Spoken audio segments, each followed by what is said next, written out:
أعوذ بالله من الشيطان الرجيم بسم الله الرحمن الرحيم Assalamualaikum warahmatullahi wabarakatuh.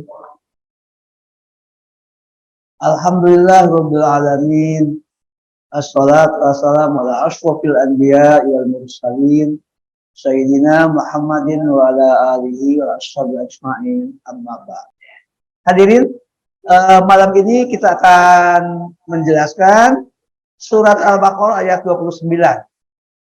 Kuliah ke-31, Allah menciptakan segala yang ada di bumi dan menyempurnakannya jadi 7 langit.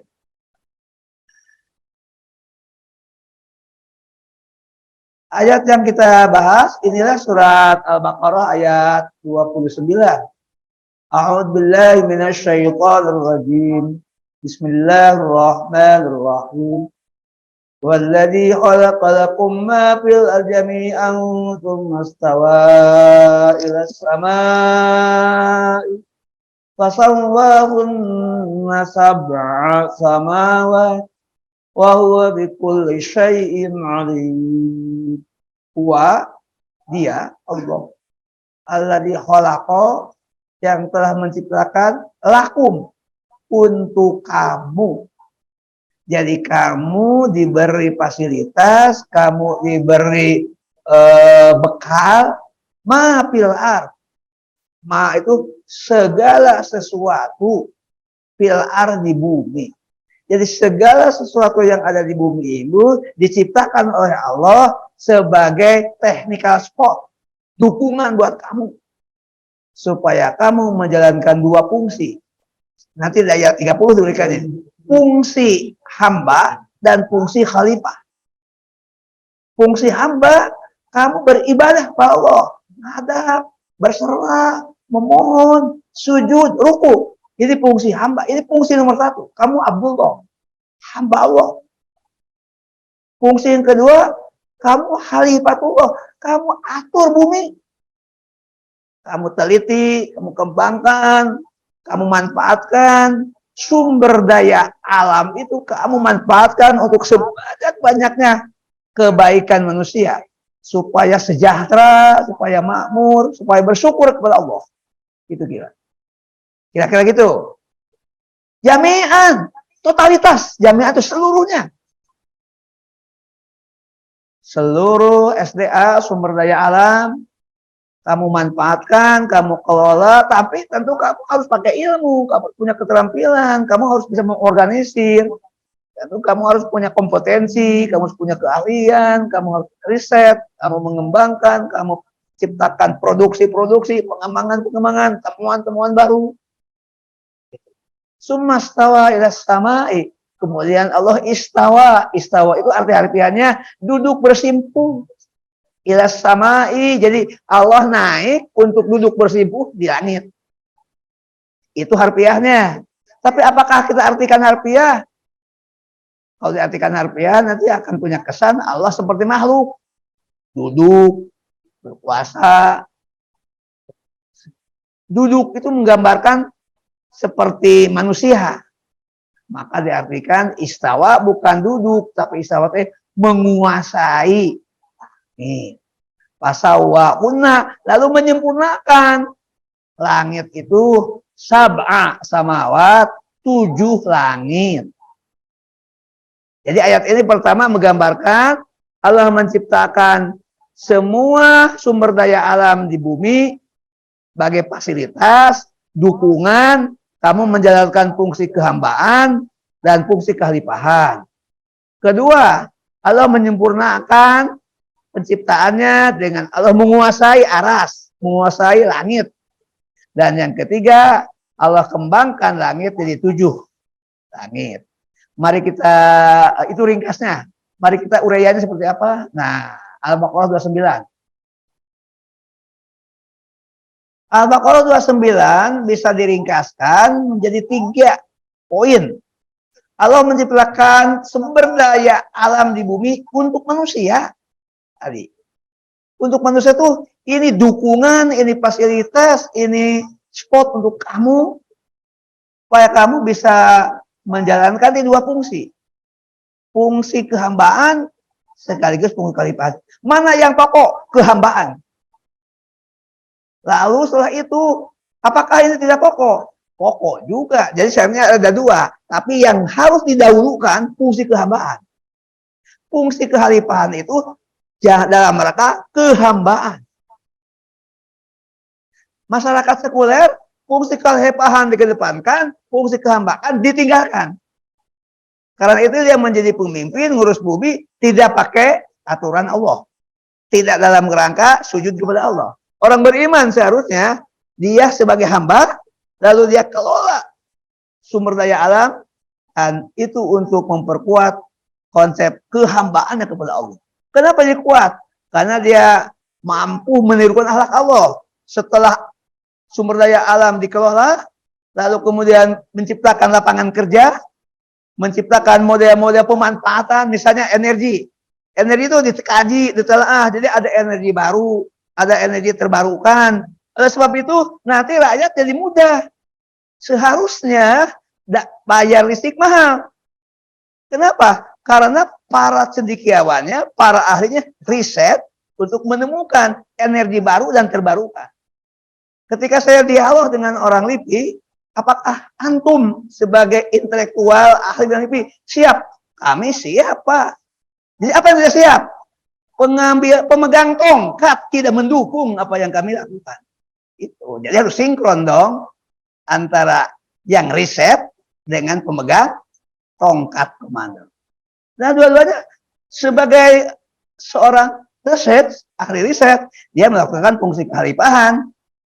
Pemegang tongkat, pemegang tongkat, kepemimpinan. Jadi kalau tidak jalan, ini bumi dikelola oleh ahli riset dengan riset yang tinggi, tapi rakyat tidak merasakan manfaatnya. Itu kira-kira problemnya. Karena itu memang harus terus dilakukan. Nah, kita dengan pengajian ini sebetulnya fungsinya adalah penguatan, membuka wawasan, memotivasi, mendorong, pendampingan, supaya fungsi-fungsi ini berjalan. Yang kedua, hadirin yang saya hormati dan muliakan, surat Al-Baqarah ayat 29 menjelaskan Allah menciptakan langit dan bumi, memiliki, mengelola, dan menguasai. Lalu yang ketiga, Allah menyempurnakan penciptaan bumi dengan 7 langit. Seperti apa makna 7 langit ini? Nah, ini Pak Uli akan membacakan narasi yang tulisan singkat yang saya siapkan. Silakan Pak Uli. Pelan-pelan saja Pak Uli, karena ini akan disimak dan direnungkan oleh kita bersama. Bismillahirrahmanirrahim. Allah menciptakan segala yang ada di bumi untuk manusia. Ayat ini menegaskan bahwa Allah telah menganugerahkan karunia yang besar kepada manusia dengan menciptakan langit dan bumi untuk kepentingan dan kemaslahatan manusia. Manusia diminta bertanggung jawab untuk menggunakan seluruh potensi yang dimilikinya, modal personal, pikiran, perasaan, emosi dan spiritual, dan modal sosial dalam mengelola, mengembangkan dan memanfaat sumber daya alam yang melimpah secara optimal agar menjadi kekuatan dan kemandirian ekonomi umat muslim dalam membangun kesejahteraan hidup dan kehidupan berkualitas guna mencapai khairul umat terbaik, unggul dalam iptek, ilmu pengetahuan dan teknologi, kokoh dalam imtak, iman dan takwa. Kira-kira seperti itu tujuan ayat ini. Tujuan surat Al-Baqarah ayat 29. Nah, mari kita sekarang untuk memahami apa yang dimaksud dengan 7 langit. Kita akan memulai mengutip surat Nuh, surat ke-71 ayat 15. A'udzu billahi minasyaitonir rajim. Bismillah. Alam tarau kaifa khalaqallahu sab'a samawatin tibaqa. Apakah kamu tidak memperhatikan Kaifa khalaqallah, bagaimana Allah menciptakan sab'a samawit, 7 langit, tibaqan. Nah, 7 langit itu digambarkan tibak. Tibak itu berlapis-lapis. Jadi informasi pertama, 7 langit itu berlapis-lapis. Gitu. Nah, ini namanya tafsir ayat dengan ayat.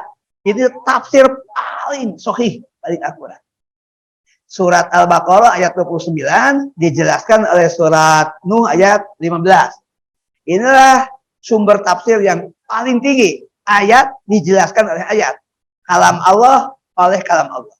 Jadi kesimpulannya, gimana 7 langit itu? Jawabannya nomor 1, berlapis-lapis. Apakah ada orang lain? Cukup. Sepanjang ayat menjelaskan, kita simak. Berikutnya, nah, kita akan mendapatkan penjelasan lebih lengkap pada surat Al-Mulk, surat Tabarok, ayat 3. Bismillahirrahmanirrahim. Alladzi khalaqa sab'a samawatin tibaqa ma tara fi khalqir rahmani min tafawut farji'il basra hal tara min futur. Alladzi khalaqa, Allah yang telah menciptakan sab'a samawat, 7 langit. Lagi-lagi keterangannya sama dengan Nuh tadi, tibaqan, itu berlapis-lapis.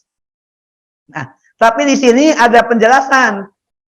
Mataro, kamu tidak akan melihat fi khalqir rahman, tentang penciptaan Allah, bukan begitu. Tentang bagaimana Allah menciptakan, min tafawut. Tafawut itu kontradiktif. Tafawut itu jadi kamu tidak akan menemukan ciptaan itu tafawut. Apa itu tafawut? Kontradiktif. Kalau pakai bahasa Bandung itu pabaliut. Itu. Tafawut itu kontradiktif. Jadi 7 lapis langit itu tidak kontradiktif. Fadil basoro, coba kembali kamu lakukan pengamatan. Basoro itu to observer. Coba lakukan observasi, amati dengan cermat. Hal taro min futur, apakah kamu menemukan sesuatu yang inkonsisten? Futur itu bisa cacat, invalid, inkonsisten. Jadi kita diminta oleh Allah hanya melakukan al-basar. Al-basar itu mengobservasi. Temukan, apakah kamu menemukan ada yang inkonsisten? Apakah kamu menemukan ada yang cacat? Apakah kamu menemukan ada yang kontradiktif? Di ayat selanjutnya, ayat 4, coba ulangi lagi observasinya. Jadi observasi itu memang satu kali kita baru mendapat gambaran umum. Mungkin ada yang tercecer. Coba lakukan. Biasanya dalam penelitian itu, penelitian 1, penelitian 2, 3, itu untuk pendalaman. Saya ambil contoh saja sederhana. Saya sedang meneliti tentang tarekat di Tasikmalaya. Pada penelitian pertama itu menemukan bahwa tarekat ini memiliki namanya KHR. KHR itu Kampung Hijrah Residen. Saya tulis jadi komplek. Begitu dikonfirmasi, Pak, bukan komplek, kampung. Saya tulis komplek Hijrah Residen. Kan mirip-mirip. Nggak bisa, tidak akurat, saya salah. Harus jujur. Nah, kayak gitu. Nggak bisa. Pertahankan secara ilmiah, satu kata aja salah. Lalu faktanya mereka menyebut nama kampung. Saya ganti jadi komplek. Kalau dalam bahasa agama, saya melakukan bid'ah. Gitu. Maka, nah ini penelitian itu secermat-cermatnya ada saja. Padahal sudah teliti, macam sudah mengalir. Tapi pikir, Pak, saya mohon maaf, saya salah, saya keliru. Nah, orang punya data namanya kampung, saya ganti jadi komplek, karena meskipun sama-sama tak. Tapi, apakah semuanya? Bisa jadi saya sudah merasa tepat, ternyata ada yang tidak akurat. Tapi itu gimana? Saya sudah berusaha. Sudah 2 kali masih terus konfirmasi tentang data. Kenapa? Ini kan akan dipublish. mengatasnamakan objek penelitian. Nanti orang akan tahu tulisan saya paling bertanggung jawab. Itu contoh. Karena itu Allah meminta farji'il basar, coba kembali lagi kamu lihat apakah ada sesuatu yang tapaut, kontradiktif, apakah kamu menemukan futur itu yang tidak konsisten? Jawabannya tidak ada. Kalau begitu, hakikat 7 langit ini Al-Quran saya coba uraikan menjadi beberapa item, tapi semua item berdasarkan ayat. Yang pertama, berlapis-lapis itu bigeri amadin tarola tanpa tiang. Ini surat Luqman. Ini Pak Luqman, saya sebut nama Bapak ini karena surat Luqman, surat ke-13 ayat 10. Jadi berlapis-lapis, tidak ada kontradiktif, tidak menemukan sesuatu yang inkonsisten, lalu dikasih penjelasan tanpa tiang. Lagi-lagi metode yang saya gunakan tafsir ayat dengan ayat. Ini paling aman, Pak. Paling aman untuk saya keliru. Walaupun boleh tafsir sumber yang kedua dengan hadis, dengan komentar para ulama. Boleh, saya juga tidak menolak. Kadang-kadang dalam tulisan saya mengutip pendapat ulama tapi yang otoritatif. Bukan ulama zaman Tiwari, ulama klasik. Yang kedua, itu sab'an syidada. 7 langit itu kokoh. Jadi kalau gitu, 7 langit itu 1 berlapis, 2 tidak kontradiktif, tidak ada yang inkonsisten, tidak ada tiang, kuat, kokoh. Sab'an itu 7, syidada itu kokoh. Ini surat An-Naba ayat 15. Saya ceritakan juga metodologinya. Kenapa saya mengambil ini? Pertama, ini paling mudah ayat dengan ayat. Kedua, tingkat keakuratannya, kesohihannya dijamin karena menafsirkan ayat dengan ayat. Yang ketiga, nah ini saya tidak mengutip ayat tapi diambil dari Saripati ayat. Penciptaan 7 langit diisyaratkan tersusun berlapis-lapis dengan penjelasan pada ayat di atas, yaitu tibaqo. Jadi tibaqo itu yang tersusun berlapis-lapis. Ini hanya ditambah kata tersusun. Tadi harfiah-harfiahnya tibaqo itu berlapis-lapis. Nah ini ulama kalau ini cuma nambah 1 kata saja, tersusun. Padahal Al-Qur'annya mengatakan berlapis. Jadi saya hanya menambahkan 1 kata. Kalau digabungkan tersusun berlapis-lapis. 7 langit berarti tersusun berlapis-lapis. Yang kedua, bahwa 7 langit diciptakan tidak bertumpuk, tetapi terdapat jarak antara satu dengan yang lainnya. Ini penjelasannya dari para ilmuwan. Ya, kutip.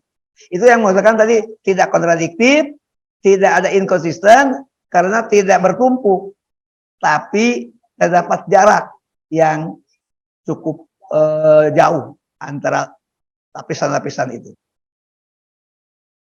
Yang kelima, menunjukkan betapa besar dan hebatnya alam ini. Menggambarkan bahwa 7 lapis, tersusun 7 lapis, satu sama lain jaraknya jauh, menggambarkan betapa besar dan hebatnya alam ini.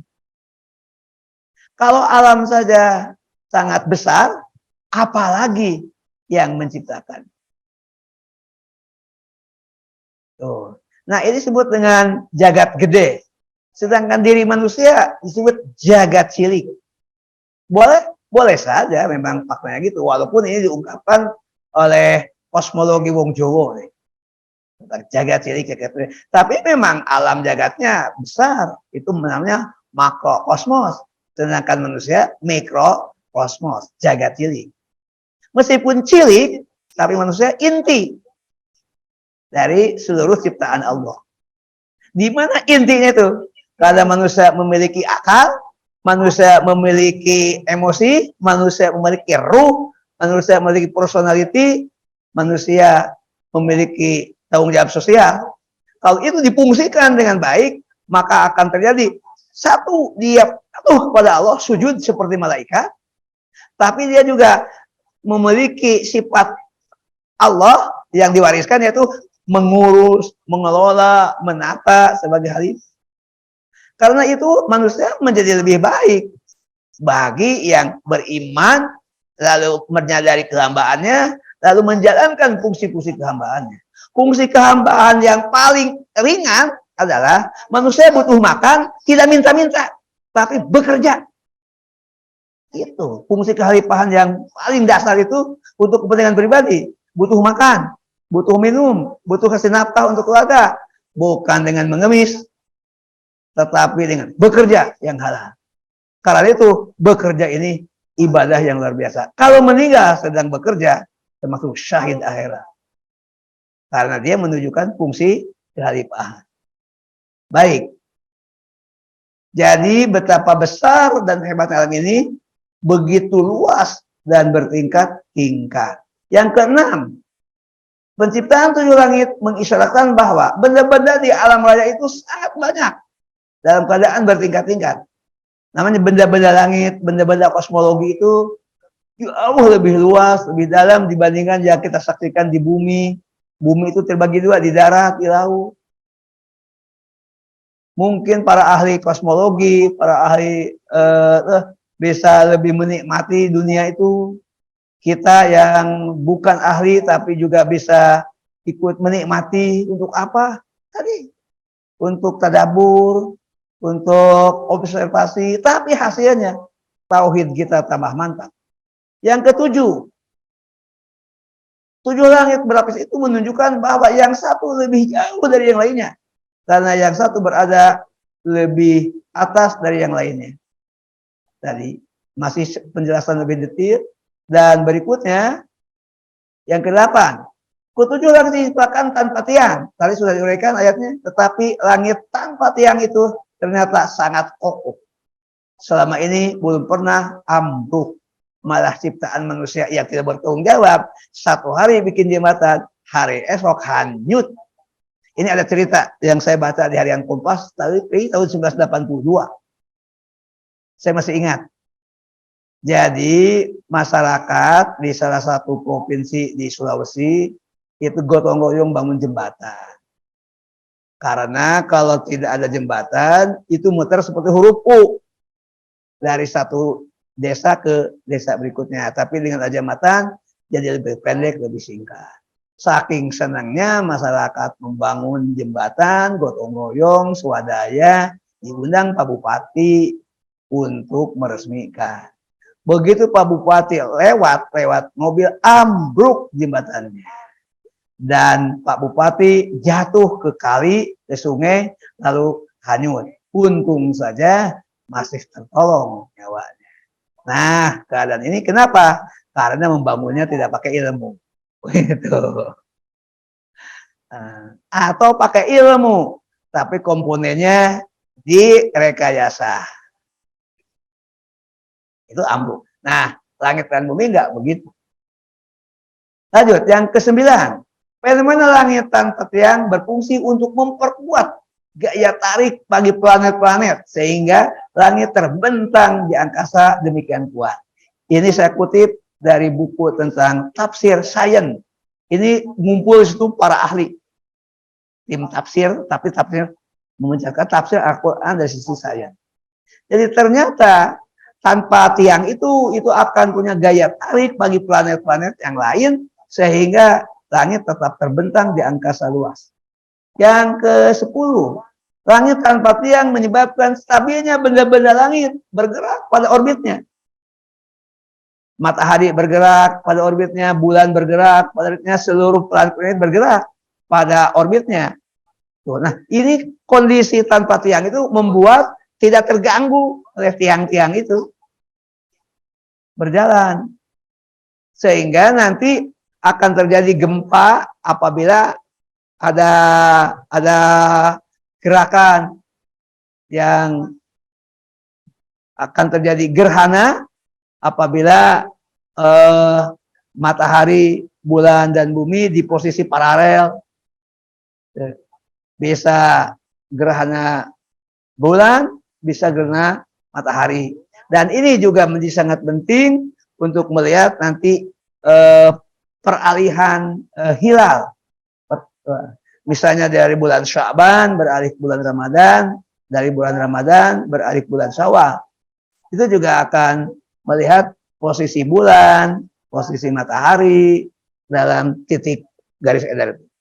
Dan Al-Quran surat Yasin menyebut wasyamsu tajri li mustaqarril laha dzalika taqdirul azizil alim. Matahari berjalan pada porosnya dan itu adalah ketetapan Allah yang Maha Perkasa. Ketetapan itu disebut dengan hukum alam. Bedanya kalau orang-orang yang memahami Al-Quran, memahami Islam yang baik, ditambah hukum alam ciptaan Allah. Disebut sunnatullah. Masyarakat sekuler disebut hukum alam saja. Tidak dihubungkan dengan penciptaan.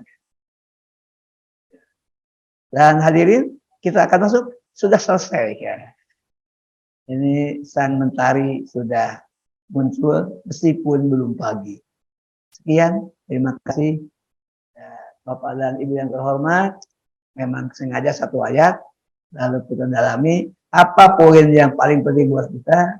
Masya Allah, terus dikembalikan kepada Bapak dan Ibu semuanya untuk bisa menghayati, meresapkan, mengambil pelajaran dari surat Al-Baqarah ayat 29. Insya Allah ayat 30 akan menjelaskan fungsi-fungsi kekhalifahan. Hari ini mengantarkan saja kepada fungsi kekhalifahan. Maka silakan siapa yang akan mencoba untuk mengajukan pertanyaan.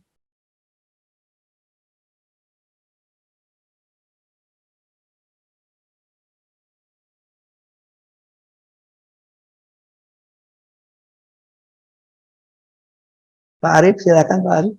Semuanya. Ya, Assalamualaikum warahmatullahi wabarakatuh. Waalaikumsalam.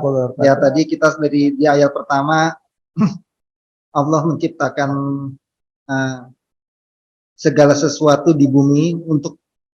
Nah, itu Al-Baqarah 29, ayat yang sedang difokus kajian kita. Tapi kenyataan Allah menciptakan itu untuk kemaslahatan manusia, betulnya. Ya. Tapi apa yang terjadi sekarang? Dengan fenomena yang ada, manusia itu begitu serakah mengeksploitasi bumi, seakan-akan mereka mempunyai sesuatu ini hak milik sebagian. Dan dapat dirasakan dia bisa tidak. Padahal kita menyatakan bahwa Allah itu menciptakan segala sesuatu itu untuk kepentingan umat manusia. Memang harus dieksploitasi, ada yang komando, tapi ternyata kita nggak pernah merasakan suatu sehingga masyarakat di sekitar atau di bumi ini merasa tidak pernah merasakan keadaan, malah kita terbalik yang keadaan kejadian sekarang ini. Nah itu karena rasa kita bertentangan dengan Allah mencipta itu, menurut saya ajas keadilannya yang tidak ada masuk di dalam situ. Ya kalau setiap eksploitasi itu dimasukkan ya segala sesuatu dengan keadilan, ya keadilan itu harusnya semua komponen bisa merasakan. Nah ini kita sangat bertentangan dengan satu lagi ayat yang tadi ini Allah menciptakan untuk kemaslahatan manusia itu. Itu menurut saya sih perlu kita terapkan di dalam segala kehidupan, bahwa ajas keadilan ini memang penting untuk dimasukkan ke dalam segala sesuatu agar kita hidup berbangsa bernegara itu dengan nyaman. Demikian Pak. Baik, saya setuju. Tapi untuk bisa ayat Al-Baqarah 29 bisa terlaksana itu ada 5 langkah. Yang pertama harus dimulai dengan wawasan. Apa itu dengan wawasan? Sebagian besar masyarakat memahami dengan baik. Siapa yang harus memahami dengan baik? Itulah pertama para ilmuwan. Tentu para ilmuwan itu dibagi tiga. Para ilmuwan bidang ilmu-ilmu kealaman, fisika, kimia, ditopang oleh bagaimana tentang angka-angka, matematik. Jadi ini MIPA. Yang kedua, para ilmuwan sosial yang akan memberikan sosialisasi, menyadarkan, mengingatkan. Yang ketiga, para ilmuwan humaniora, yaitu kaitan dengan manusia, tentang bahasa dan budaya. Ini penting. Tapi ketiga ilmuwan itu harus bermasuk kepada yang ahli Al-Quran, yang ahli agama. Nah, ini di tingkat wawasan. Jadi harus ada wawasan. Yang kedua, terintegrasi antara ilmuwan tiga bidang tadi dengan yang agama, yang memahami Al-Quran. Itu jadi yang pertama wawasan, yang kedua terpadu atau terintegrasi. Yang ketiga ada komitmen dari para ilmuwan, terutama kaitan ini ilmuwan tentang alam, kosmologi, ada komitmen untuk melaksanakan. Yang keempat, komitmen itu dipegang teguh oleh pemerintah, pemegang tongkat. Kalau pemerintahnya mengabaikan nilai agama, mengabaikan agama dipinggirkan, Pancasila mau diganti, jelas ini tidak akan terlaksana. Tapi kalau sila pertama dan sila yang 5 itu ingin dipertahankan, maka tidak ada alasan intelektual ditinggalkan. Tidak ada alasan ulama ditinggalkan. Mestinya pemimpin tertinggi di negeri ini, pemegang komando itu mengkoordinasikan saja, menjalankan saja. Ketika saya diundang jadi narasumber, Pak, tentang energi baru dan terbarukan, saya uraikan dari segi ayat, mereka kagum, oh ayat ternyata menggambarkan tentang energi, tentang kelistrikan. Saya balik bertanya, apakah para ilmuwan ini, bapak-bapak, ibu-ibu ini sudah berhasil pada tingkat aplikasi? Bisa, sudah Pak, risetnya sudah lama, hasilnya sudah banyak. Dan ini sudah poin-poin rekomendasi. Jadi apa yang masalah? Yang melaksanakan pemerintah tidak menghargai ilmu, tidak menghargai hasil riset. Nah, kalau gitu nanti tidak ada komitmen. Itu kan saya tanya, saya diposisikan untuk menjelaskannya dari sisi keulamaan Al-Quran. Tapi saya tanya, apakah mereka sudah melakukan fungsi-fungsi penelitian, riset, dan risetnya terapan sudah ada? Jadi yang error. Karena itu kita berikhtiar mencari pemimpin yang punya wawasan ilmu, yang kita bisa dorong. Lebih enak dialog dengan yang punya ilmu karena dia cepat menangkap. Untungnya dia bukan hanya menangkap, dia memegang tongkat. Dia bisa mengambil decision. This is our decision. Keputusan. Itu. Saya kira seperti itu. Doakan saja dari segi kesiapan intelektual, kata mudah-mudahan benar yang dikatakan di forum diskusi atau seminar itu. Jadi kalau di forum itu pihak TV waktu itu benar, kami sudah siap. Tapi apakah pemerintah, eksekutif, ada political will untuk mengambil dan melaksanakan. Gitu. Kalau berpikirnya harus ada impor, lalu dalam impor ada keuntungan, itu kan tukang dagang. Jadi negara berdagang dengan rakyatnya. Padahal negara bukan berdagang menurut spirit Departemen, melayani, mencerdas.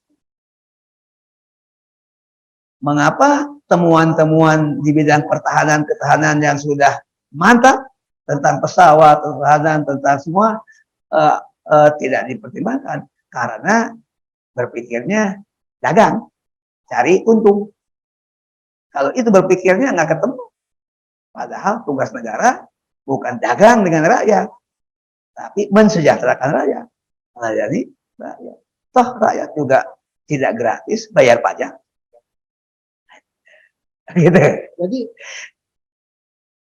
Jadi kalau melihat dari kesimpulan yang dari Bapak, memang satu, para pemimpin itu memang harus mempunyai satu dasar keimanan. Pertama yang harus dipunya. Yang kedua, dia harus mendengarkan teknokrat, bukan dari orang pembisnis. Kalau dia berpikiran bisnis, artinya dia untung ruginya. Masalah keadilan itu akan nomor sekian. Tapi kalau dia berpikir dari orang teknokrat, ada masukan-masukan, apa keuntungan buat rakyat saya? Nah, itu pasti akan azas keadilannya akan masuk. Pikiran tadi itu tinggal lanjutkan satu lagi. Kalau berpikirnya seperti kerangka yang kita sebutkan tadi, maka yang ada dalam benak pengambil keputusan itu adalah rakyat. Mudah apakah rakyat? Maka pertama, kalau kaitannya dengan memanfaatkan energi, lalu kemudian energinya terbarukan, lalu bisa beralih dari energi yang itu, maka yang pertama, tersedianya listrik yang murah. Listrik yang murah bisa didistribusikan kepada seluruh kelompok sosial masyarakat. Nah, distribusi yang merata itu bagian daripada keadilan sosial. Gitu. Kemudian rakyat punya kemampuan untuk menggunakan listrik. Tuh, maksudnya daya beli. Kenapa? Tersedia, terjangkau, listriknya berkualitas. Teknologi itu untuk kemudahan. Memang teknologi harus dihitung. Ada teknologi yang berisiko, ada tingkat tinggi. Ini harus diusahakan teknologi yang tepat guna. Begitu. Ini dari mana? Ya, saya berusaha gaul lah, maupun bidang saya Al-Quran, hadis, gaul dengan yang ahli di bidang sains, dan menyimak. Toh, mereka juga membutuhkan penjelasan dari Al-Quran untuk komitmennya. Saling mengisi saja, saling melengkapi. Itu kira-kira. Jadi enak, alhamdulillah. Nggak kuliah di bidang saya, di bidang tafsir saja, itu, tapi memahami Al-Quran dengan penjelasan yang lebih kontekstual. Baik, Bapak Ibu yang terhormat, masih ada yang lain? Mangga. Kalau perlu ditayangkan nanti ayat yang mana, kita bisa saja kita pundurkan, bisa ya boleh ya. Assalamualaikum warahmatullahi wabarakatuh. Waalaikumsalam warahmatullahi wabarakatuh. Tadi disinggung sedikit mengenai integrasi ilmu pengetahuan dan agama. Iya. Ya. Nah, mungkin ini pendapat saya, Pak. Mungkin kalau salah tolong dikoreksi. Baik. Jadi integrasi ilmu pengetahuan dan agama itu bisa terjadi kalau dua-duanya inline atau selaras. Nah, ada kadang-kala yang tidak sama dalam menyikapi fenomena alam, fenomena kejadian yang ada di bumi. Contohnya gini, Pak, gempa bumi akibat letusan gunung berapi. Artinya gempa bumi, letusan gunung berapi yang didahului oleh adanya gempa. Nah, di situ ada lahar, ada explosion. Nah, menurut para ulama atau dai yang pernah saya dengar, ini bagian fenomena ini adalah bagian daripada cobaan bagi umat Islam atau teguran dan berupa azab bagi orang yang kafir atau zalim. Nah, ini pendapat dari sisi agama yang saya tahu seperti itu. Nah, tapi kalau kita lihat dari sisi ilmu pengetahuan, fenomena ini dinilai oleh pakar geologi merupakan hal yang biasa, fenomena geologi yang biasa. Gempa dan diikuti oleh letusan itu disebabkan oleh overpressure, kelebihan kekuatan magma di dalam bumi, sehingga untuk mengurangi pressure itu adalah merilis pressure itu sendiri berupa letusan gunung berapi. Dan inilah kekuasaan Allah bagaimana menstabilkan bumi, Pak, agar tetap stabil sesuai dengan kehendak Allah untuk kesejahteraan manusia di bumi. Nah, kelihatannya sepintas ini kan agak beda, Pak. Fenomena ini dimaknai oleh para ulama sebagai teguran, cobaan, ujian, ataupun bahkan sebagai azab. Sedangkan teknologi fenomena ini dinilai oleh pakar geologi sebagai hal yang biasa dalam ilmu geologi. Tujuannya untuk menstabilkan bumi agar tidak overpressure. Terima kasih. Assalamualaikum warahmatullahi wabarakatuh. Fenomena itu bisa dijelaskan, Pak. Ini saya sedikit menjelaskan kaitan dengan cara melihat, cara memandang, cara menilai, itu yang beda. Mestinya ada titik temu itu tiga. Saya coba berikan dulu kerangkanya. Ilmu itu, apakah ilmu kealaman, ilmu sosial, rukunnya ada tiga dalam filsafat ilmu. Yang pertama, ontologi, hakikat ilmu. Harus dijawab dulu, apa hakikat ilmu? Yang kedua, epistemologi, metodologi, sampai kepada menemukan ilmu. Yang ketiga, aksiologi, manfaat, kegunaan, ilmu.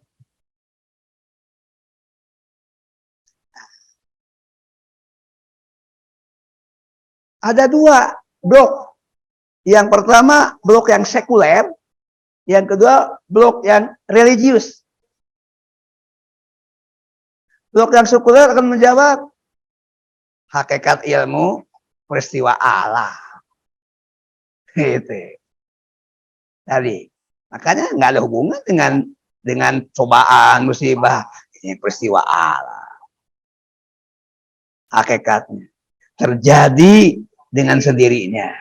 Bagi yang tidak bertuhan, terjadi dengan sendirinya.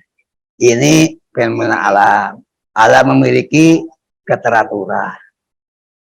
Hakikat ilmu apa? Keteraturan, fenomena alam, itu melahirkan kaidah hukum alam. Tidak terhubung dengan Tuhan, tidak terhubung dengan nilai, tidak terhubung dengan cobaan, dengan ada. Hukum alam kok teratur. Bedanya kalau ilmu sosial, hukum kehidupan. Kalau Yumanjora, kaitan dengan lebih banyak variabelnya, tapi hukum alam lebih lurus, lebih tepat, lebih teratur, hukum alam lebih eksak. Itu pandangannya. Tidak ada hubungannya. Nah, karena ini namanya paradigma. Paradigma itu akarnya. Ya, akarnya memang tidak bertuhan, tidak dihubungkan dengan Tuhan. Kalau toh bertuhan, Tuhan tidak diajak dalam ilmu, di hati saja. Itu sekuler. Yang Bapak sebutkan tadi gitu. Yang kedua, bagaimana mendapatkan ilmu? Mendapatkan ilmu itu dua saja caranya. Apakah Anda dimulai dari ide atau dimulai dari fakta? Kalau dari ide, Anda akan menggunakan konsep. Itu idealisme. Kalau fakta, empiris dong. Diteliti, ditelaah, dikaji, dikumpulkan. Mana yang terbaik untuk alam? Empiris. Hasil, lihat alam, diukur, diamati, dikumpulkan kaidah. Tidak ada kaitan dengan, oh ini Allah memberikan ilmu kepada kita. Ada urusan. Gitu. Paling kan ide, kalau ide teorinya dulu baru diuraikan, Kalau diuraikan, empiris, mana yang terbaik? Sebaiknya empiris, namanya positivisme. Tidak ada urusan, oh orang berdosa, nggak dapat ilmu, oh ini ilmu dari Tuhan. Tidak ada urusan. Gitu. Itu dari segi epistemologi. Dari segi pemanfaatan. Tuh, alam ini tersaji untuk manusia. Nah, tidak ada kerangka nilai harus dilestarikan, harus seimbang, nggak ada eksploitasi saja, itu sanggup. Nah ini kalau filosofinya kapitalis, manfaatkan mampu kamu, gali, kuasai. Kalau sosialis, malu-malu, rakyat dibatasi, kolektivitas dibangun, negara yang jadi kapitalis, tapi rakyat tidak ikut. Jadi basisnya pada sosial, itu sosialis. Kalau kapitalis, basisnya individu. Individu, kelompok-kelompok. Jadi, tidak berdosa, eksploitasi. Nah, memang alam untuk dimanfaatkan. Untuk digunakan. Gitu cara pandangnya. Itu sekuler. Nah, sekarang Pak, harap maklum, ilmu sekarang itu basisnya sekuler. Tunggu dulu.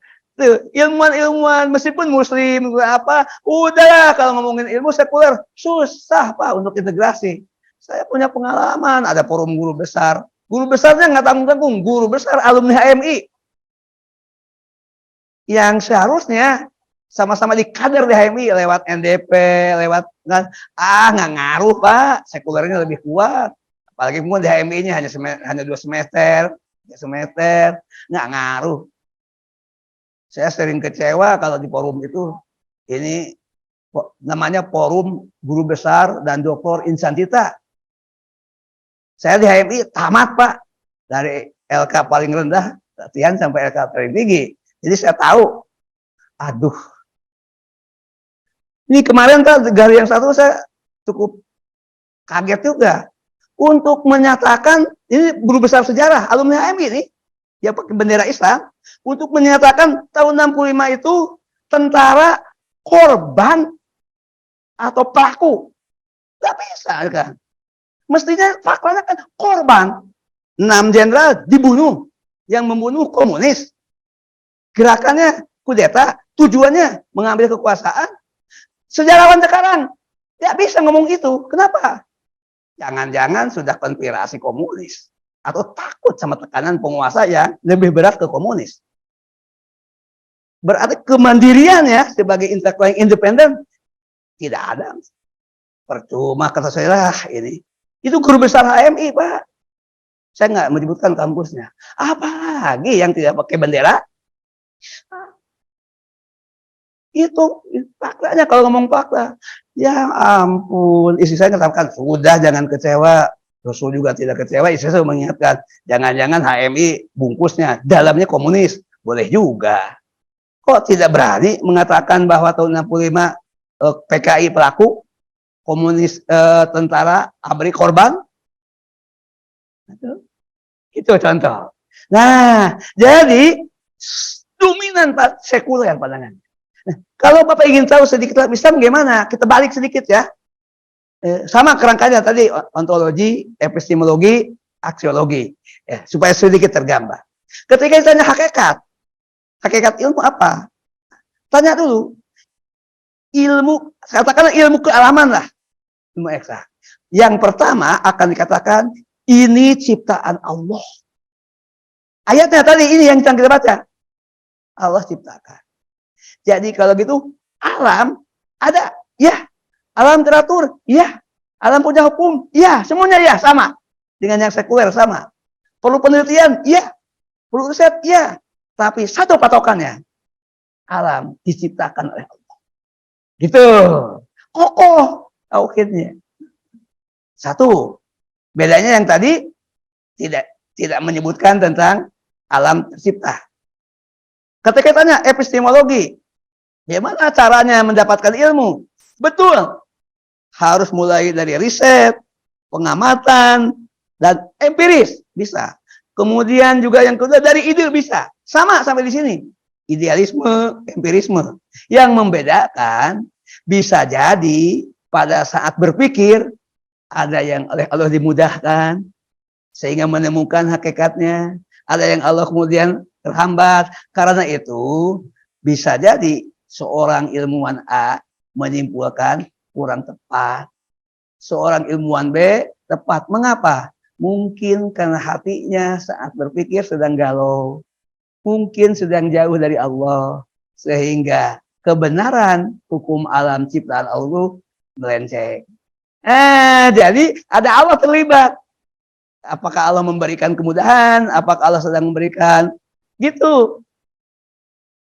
Jadi kalau gitu, makanya ilmuwan tuh teliti dengan cermat, teliti dengan akurat, diuraikan. Wallahu a'lam bishawab. Allah yang tahu yang tepat. Gimana alam ini terjadi? Karena kita bisa jadi pada saat menemukan ilmu, mengkaji, ada hal yang tak beres. Bukan Allah yang tak beres.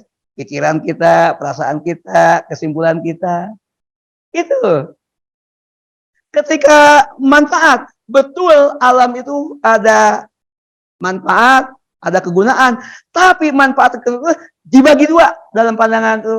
Bisa naf'an, langsung membawa manfaat. Tapi juga bisa jadi fenomena alam itu merupakan kehendak Allah untuk menguji manusia. Nah, ustadz-ustadz itu tidak menjelaskan hakikatnya, tidak menjelaskan teknologinya, langsung saja pada nilai guna, bencana alam, cobaan, bencana alam, ujian. Berhadapan dengan yang sekuler, ditanya, tidak sistematis. Makanya semakin tidak tertarik orang-orang sekuler kepada agama.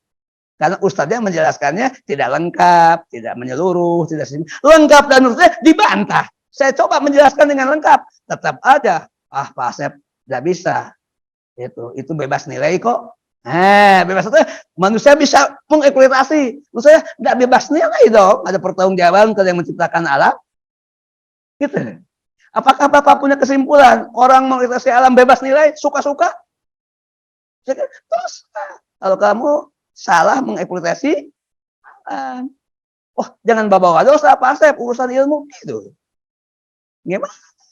Gitu. Jelas sekarang. Kenapa saya berusaha mendalam ini? Karena UIN tujuannya ingin integrasi. Belum berhasil ya Pak UIN. Antar fakultas debatnya seru. Lah, Pak Asep kalau apa? Pak Asep fundamentalis. Pak Asep idealis. Nggak bisa diikuti, dia mah lebih banyak kepada ustadz karena lebih banyak kasih pengajian di masjid-masjid ketimbang seminar. Itu jadi pengajian di masjid itu Bapak dianggap rendah nih kita di sini tuh. Gitu.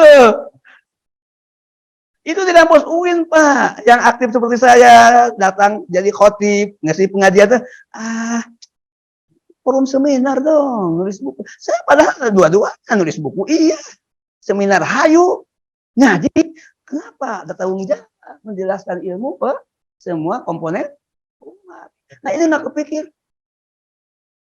Pak Asep secara kesimpulan bahwa secara agama itu bencana alam bukan merupakan satu ajab Allah, tapi mungkin ketentuan dari Allah. Oh, bisa dibedakan nggak?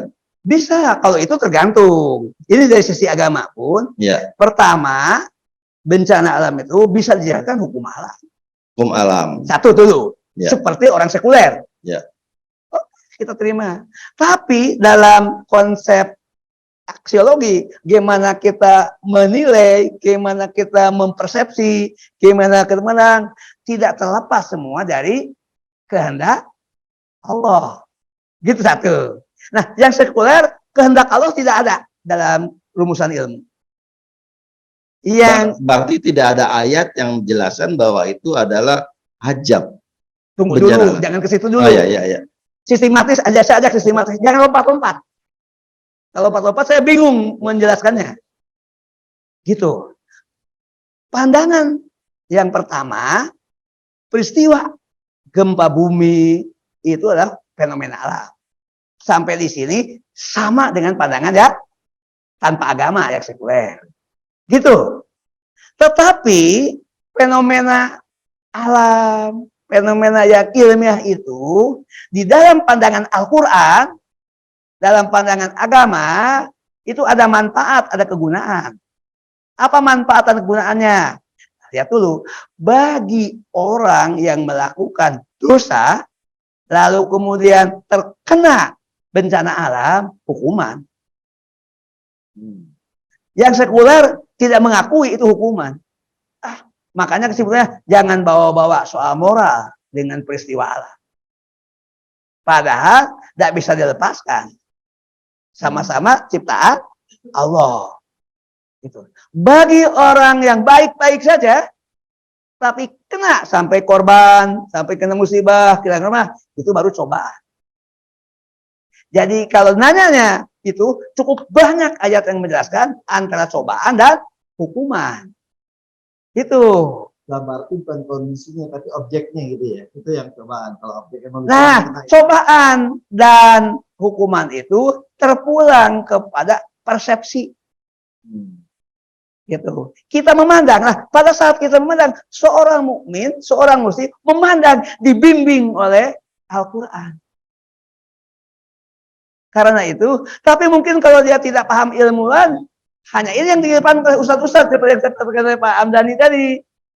Karena ustadznya kebetulan tidak mendalami sains, tidak berusaha untuk memahami. Karena itu semakin merasa nggak bisa didengar nih ustadz, nggak ilmiah, gitu. Dikecilkan. Yang menjelaskan ini adalah bencana hukuman, ini adalah adab. Yang sekuler tuh remeh, kecil, nggak ilmiah. Kalau toh kamu orang kampus, itu rendah. Gitu. Nah, mestinya gabung. Mari kita lihat dari sisi sains. Mari kita melihat sains menurut Al-Quran. Gitu. Kalau sebut Al-Quran, satu kata dasarnya dulu. Ini alam diciptakan oleh Allah. Dan Allah punya wewenang untuk intervensi. Betul, ada keteraturan. Tapi Allah punya wewenang untuk intervensi. Misalnya kata Allah, ini saya akan pindahkan, ini saya akan buang. Contohnya ketika terjadi peristiwa alam di Palu, itu betul-betul ilmuwan nggak bisa menjelaskan. Kenapa tiba-tiba yang jaraknya antara satu kebun jagung itu hampir 3 km. Kemudian ini ada perkampungan yang mengalami likuifikasi, hilang lenyap. Tapi kebun jagung yang jaraknya 5 km sekarang menempati wilayah yang dulu pemukiman.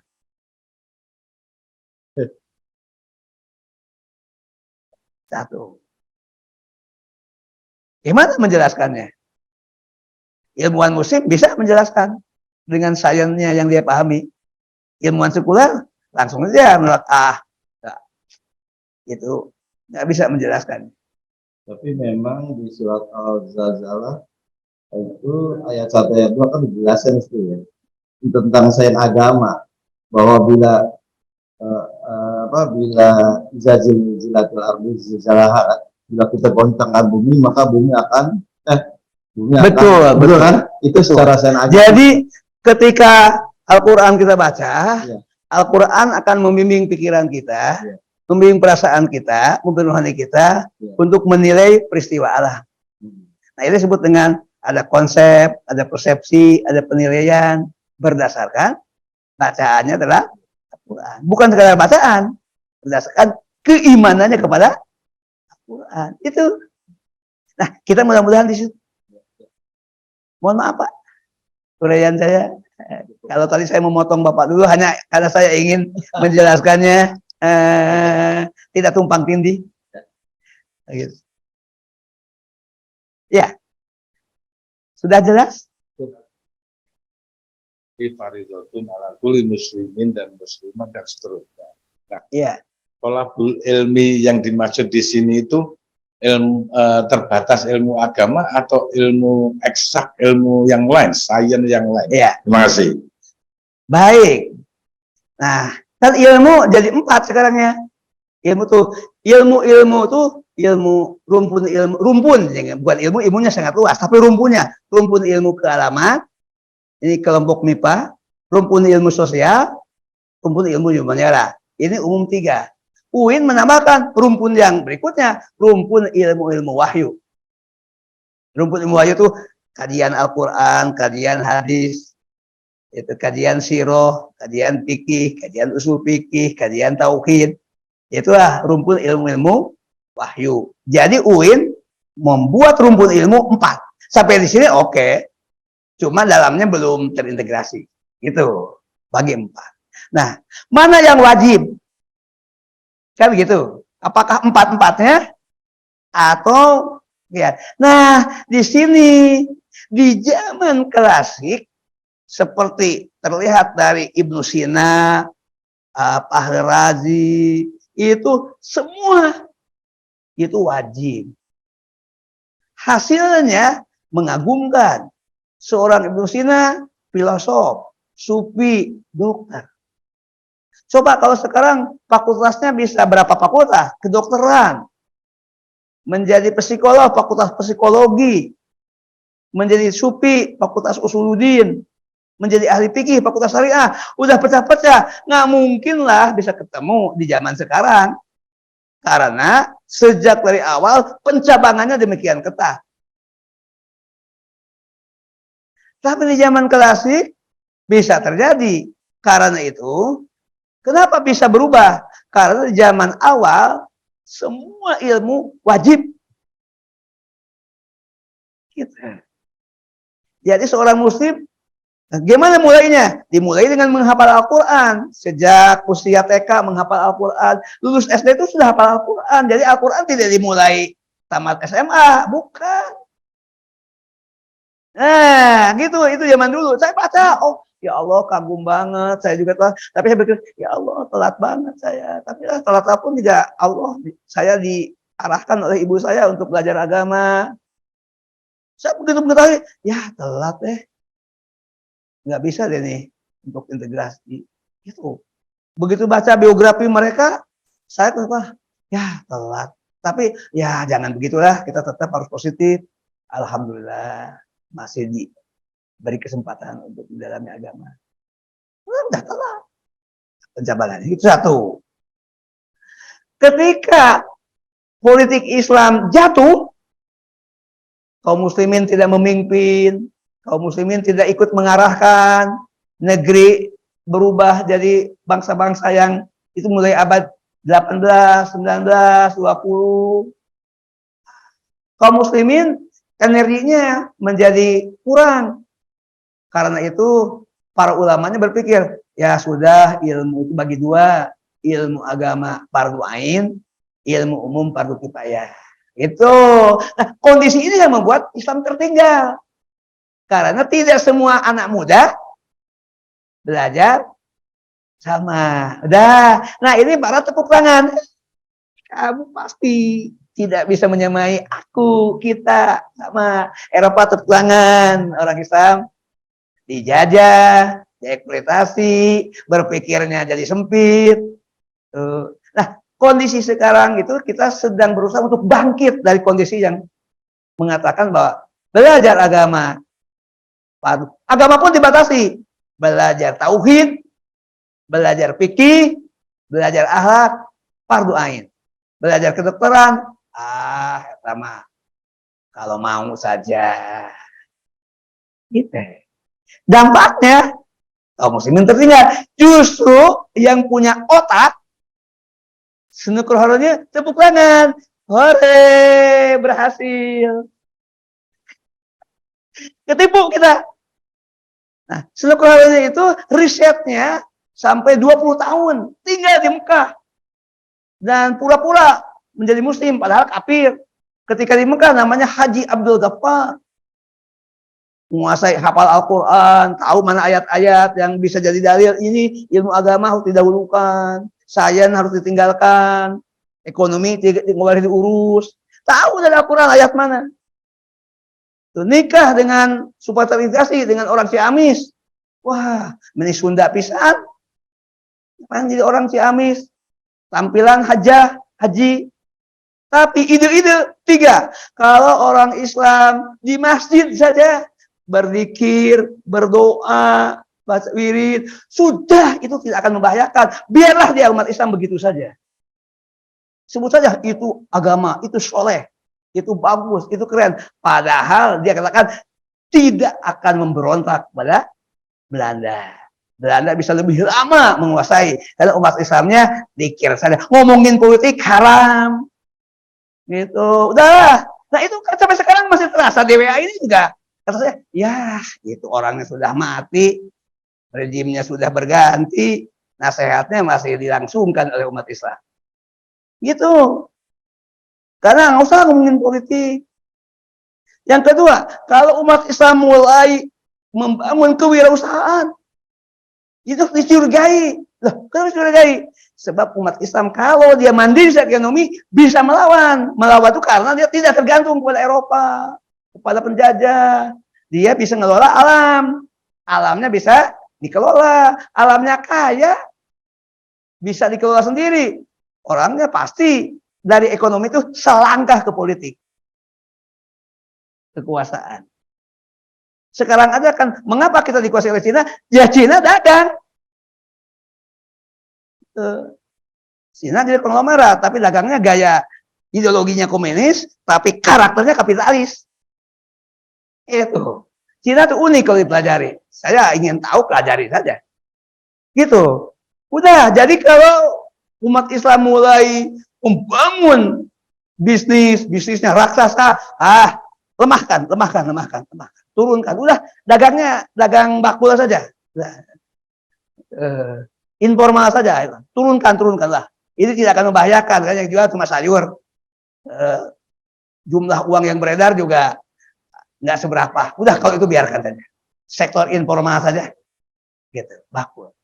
Tapi begitu umat Islam ngomongin politik, nah ini musuh, langsung terperut, tawan, penjarakan, dan coba sekarang lihat, Senekerornya sudah mati, Belandanya sudah ngatir. Sisa-sisanya masih terasa.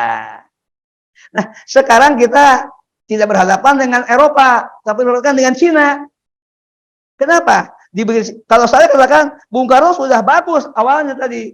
Cina itu hanya di kota saja, diawasi. Nah, Bung Karno menerapkan nasionalisasi. Semua kekayaan dikembalikan kepada Bumi Putra. Tapi nggak lanjut. Pak Harto mulai diberikan kesempatan, tapi bilang bisnis.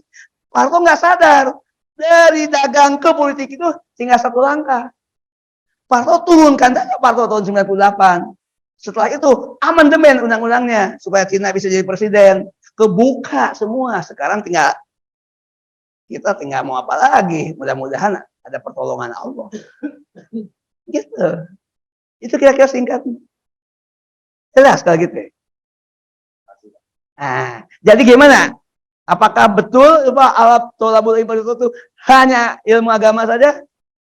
Enggak. Di zaman Nabi tidak, di zaman sahabat, di zaman kejayaan Islam, ya hasilnya umat Islam memimpin. 7 abad umat Islam memimpin di bidang sains, di bidang moral, di bidang. Tapi begitu lemah, alasannya nggak punya dana, ada keterbatasan, terus semuanya harus belajar kedokteran. Saya kira tergambar ya. Aduh, ya Allah, kita terlahir dalam kondisi seperti ini. Ya harus berbuat. Paling tidak mengubah pandangan, tadi mengubah wawasan.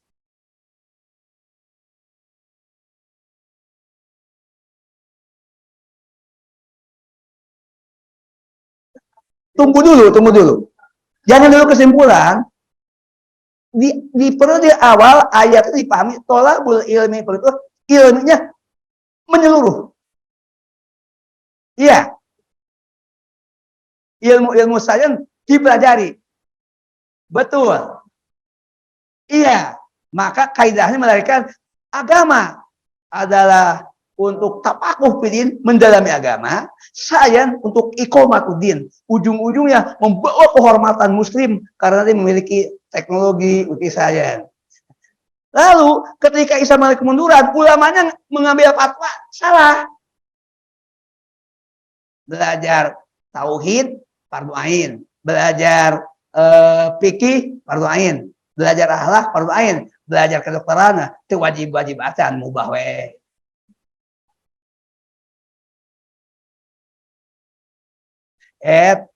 Itu Al-Quran garis besar. Cukup banyak ayat yang meminta berpikir.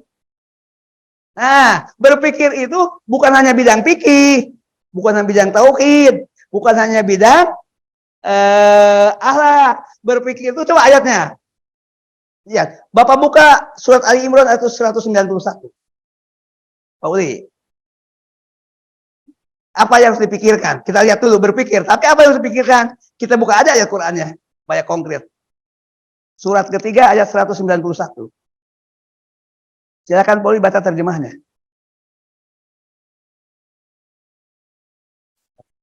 Surat 3 ayat 191. Itu Ali Imran. Kita simak apa yang harus dipikirkan menurut Al-Quran. Bismillahirrahmanirrahim. Yaitu orang-orang yang mengingat Allah sambil berdiri, duduk, atau dalam keadaan berbaring, dan mereka memikirkan tentang penciptaan langit dan bumi, seraya berkata, ya Tuhan kami, tidaklah Engkau menciptakan semua ini sia-sia, Maha Suci Engkau, lindungilah kami dari azab neraka. Berzikir sambil duduk, sambil berdiri, sambil berbaring. Itu namanya ilmu agama selama ini.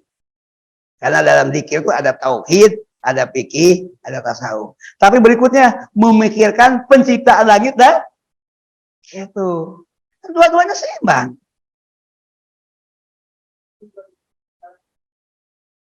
Iya. Sekarang masih dianggap pilihan, elipsis dalam kurikulum. Kurikulum itu bagi dua. Ada kurikulum yang memang mewajibkan semuanya, ada kurikulum elipsis. Kurikulum itu pilihan. Karena dia berhadapan dengan kenyataan kaum muslimin sedang lemah. Mungkin kalau ingin belajar kedokteran, ya punya fakultas kedokteran, harus ke negara kafir. Kalau belajar matematika, tidak ada dosen tentang matematika, perlu mendatangkan dosen. Anggaran tidak ada, STM tidak ada. Nah, kondisi itu yang membuat kalau begitu, ya sudah yang ada saja. Dalam keadaan serba kekurangan, maka ada skala prioritas. Udah agama aja yang berdoain. Gitu.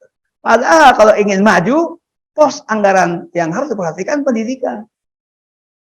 Gitu. Kegagalan Orde Baru melimpah hasil minyak, tapi pendidikan tidak terintegrasi. Gitu. Jadi Orde Baru itu yang berhasil stabilitas, pertumbuhan, yang tidak berhasil pemerataan. Kan Orde Baru itu 3 kerangkanya, namanya itu stabilitas, pertumbuhan, pemerataan. Yang paling tidak terasa pemerataan. Mestinya yang dibangun itu STM, pendidikan, fasilitas pendidikan, sampai sekarang pun emang fasilitas kedokteran kita gimana? Mestinya dokter itu coba dorong dari setiap kabupaten, setiap provinsi itu menjadi dokter-dokter dan ada kemudahan. Kan ini udah biayanya tinggi, fasilitasnya masih kurang. Mestinya mengapa hanya RSCM yang lengkap fasilitasnya? Kenapa rumah sakit tingkat provinsi, rumah sakit tingkat kabupaten serba kekurangan, fakultas kedokteran tidak lengkap fasilitasnya? Nah, kondisi ini dulu ulamanya berpikir pragmatis, ya sudahlah, itu jadi fardu kifayah juga enggak, jadi pilihan saja. Dampaknya umat Islam jadi mundur di bidang sains. Itu kan. Nah, sekarang kita ketika bangkit lagi, perlu ada yang pandangannya luas. Masih tersisa kebijakan-kebijakan di bidang pembangunan kesehatan itu tidak tentang kedokteran, pendidikan dokter, fasilitasnya belum keluar dari kotak yang sudah dibuat kerangka. Tetap saja malah pikirnya ya sudah impor saja dari Cina. Akhirnya dokter-dokter Cina yang masuk ke kita.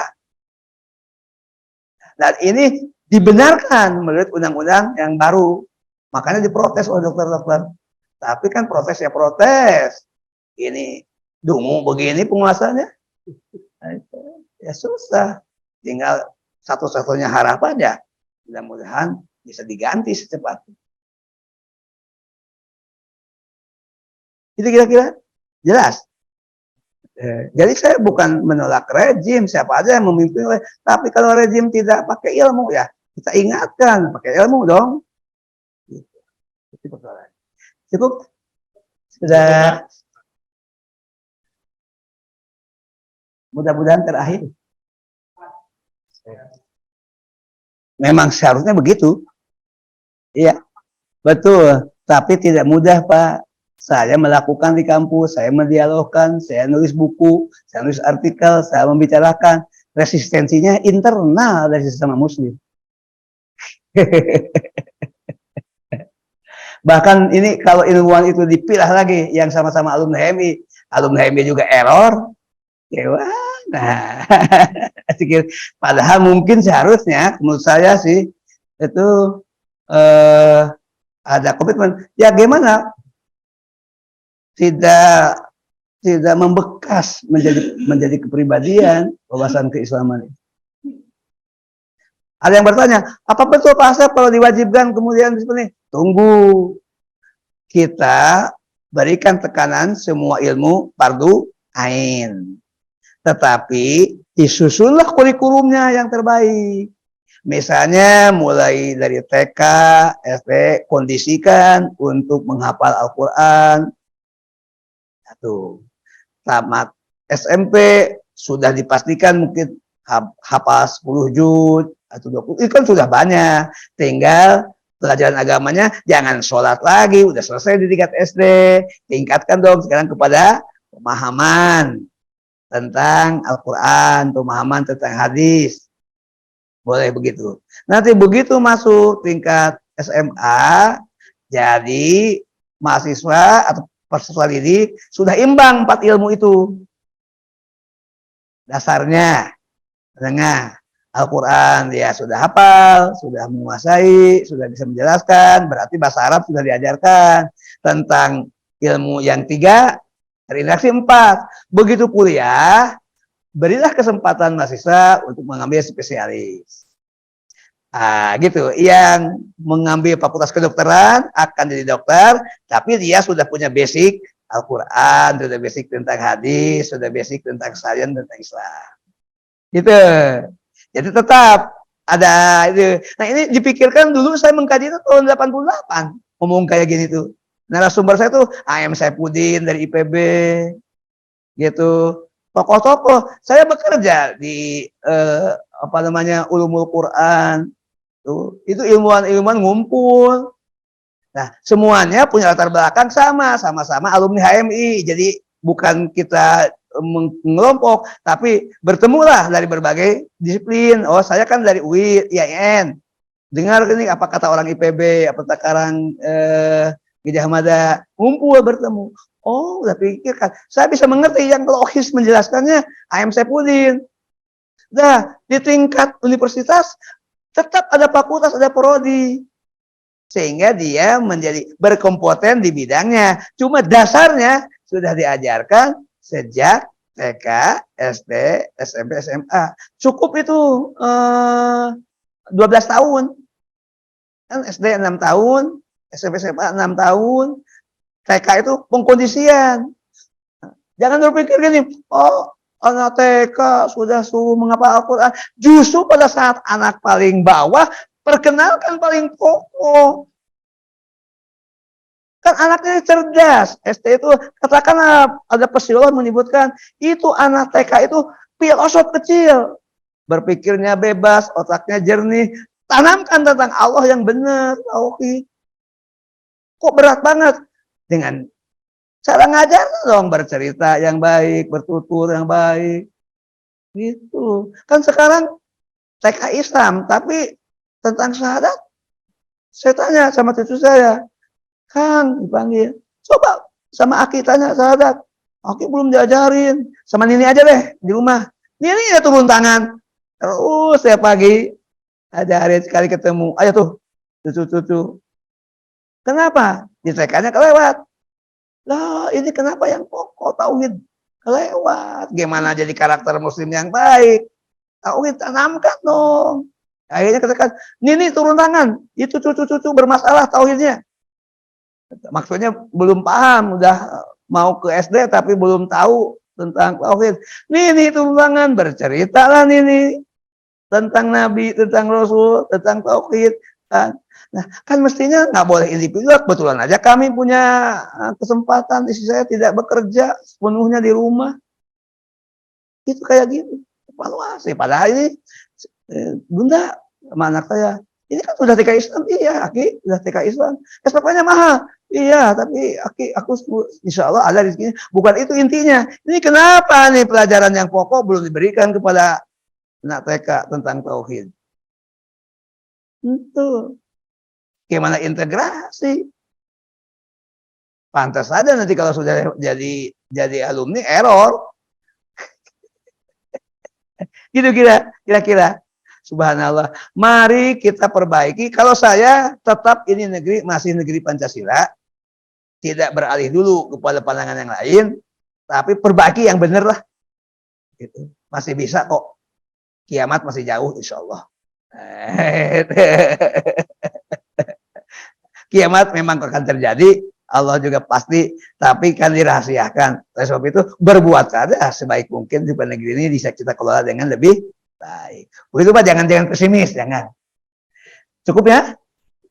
Bapak dan Ibu yang terhormat, mohon maaf ngajinya meluas banget kemana-mana, ya, luar biasa, seperti seminar. Sementara dosen-dosen yang tidak tahu merendahkan pengajian-pengajian di masyarakat ini, Pak, betul saya tersinggung banget. Tadi saya ngajar di Pasca hari Jumat, tiba-tiba saya punya kesempatan calon doktoral. Ngajar tentang ilmu dakwah, saya jelaskan tentang majelis taklim filosofinya gimana lebih detail, biar berubah pikirannya. Gitu. Nih materinya, nih silabusnya, nih gayanya, nih masjidnya yang saya hadapi. Silahkan evaluasi. Apakah saya sama dengan materi di Pasca Sarjana yang diajarkan di Masjid An-Nur? Alhamdulillah semester ini saya diberi kesempatan kembali ke Pasca Pak ngajar. Alhamdulillah.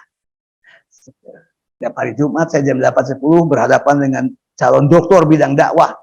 Saya beritahu, Anda akan riset tentang masjid-masjid, majelis taklim. Coba pelajari materinya. Tidak kalah dengan Pasca. Omongan kita hari ini materi Pasca nih Pak. Pertanyaan-pertanyaan Bapak itu berbobot, berkualitas. Sementara orang menyimpulkan, Pak Asep, mestinya forum seminar dong kalau besar. Ini mah dari majelis taklim ke majelis taklim. Itu mah harus bawah.